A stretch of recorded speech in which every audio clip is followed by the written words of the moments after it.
A Republican senator was censured by their party for voting for the marriage equality bill. 12 Republicans in the Senate voted in favor of the Respect for Marriage Act. And some of those Republican senators are now being essentially written off in their home districts because they sort of split the party and they went against the party line.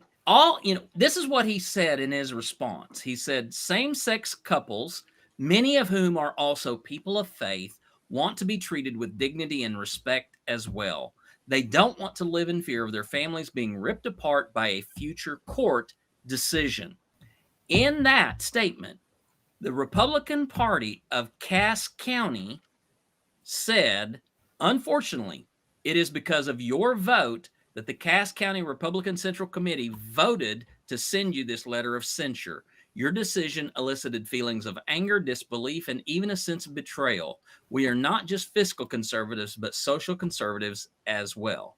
This bill enshrines and codifies in federal law an incorrect understanding of marriage, further embedding it in the American legal fabric. It will enable and encourage litigation against those who disagree and hold a traditional understanding of the union. It opens the door to further degradation of marriage, such as recognition of polygamous relationships. So essentially, it's not a Respect for Marriage Act. It is a degradation of the marriage tradition, according to certain Republican groups. And it's just so interesting that they can send a nasty letter like that to him, considering the really thoughtful and compassionate reasoning that he gave for voting for this. Well, and it goes one step further because he says, that there are many same-sex couples who are people of faith. Mm. And yet, the Cass County Republican Committee basically said, we don't give one flying fickle fuck about their faith. We care about the tradition of marriage more than any person's faith.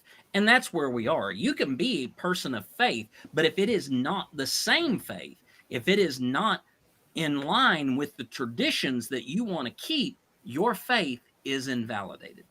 And I don't understand why you can't, as a person of faith, enter into a traditional marriage after the signing of the Marriage Equality Act. I don't understand how it affects traditional marriage. You can still have a traditional marriage. It doesn't affect people of faith and their ability to have a traditional marriage. Right. It doesn't affect the success of that marriage. It doesn't affect the longevity of that marriage. And it like I said, it in no way infringes on their right to have a traditional marriage. So I just don't understand what leg they have to stand on about how this destroys marriage, because the marriage that they believe in and they hold to be righteous is still perfectly legal and valid. It is the philosophy of one bad apple spoils the whole bunch unless I'm the bad apple, in which case we're just a different kind of wine.